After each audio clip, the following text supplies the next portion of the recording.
日本女子谐星组合小菜俱乐部4年前爆红，2名成员洁癖、UEP 跟陶迪，经常穿着鲜艳花俏的服装上各种通告，穿搭也深受不少棉花糖女孩们喜爱 ，IG 也有近26万粉丝追踪。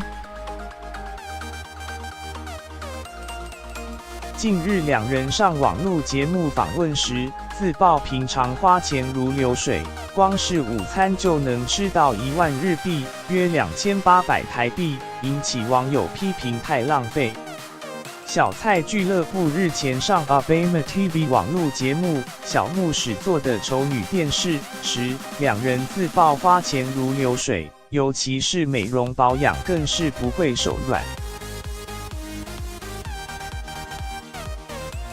洁癖透露自己泡完澡都会擦价值15000日元约4200台币的精华液保养皮肤，最近也开始进行牙齿矫正。陶迪则自曝先前在节目中做雷射美容，53万日元约15万台币的费用一次结清，出手十分阔气。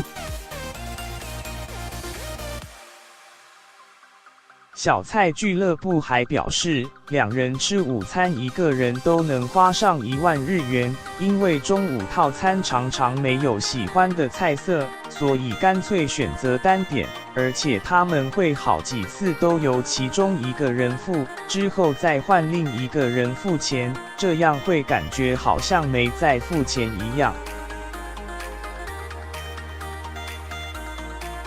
两人的说法引起不小讨论。以日本东京为例，平常午餐定时或套餐类平均约在800到1500日元，约220到420台币之间，超过此线都属于昂贵午餐。但小菜俱乐部2个人吃一顿午餐就大约是一般人10倍的钱，这种方式也引起不少网友批评太浪费。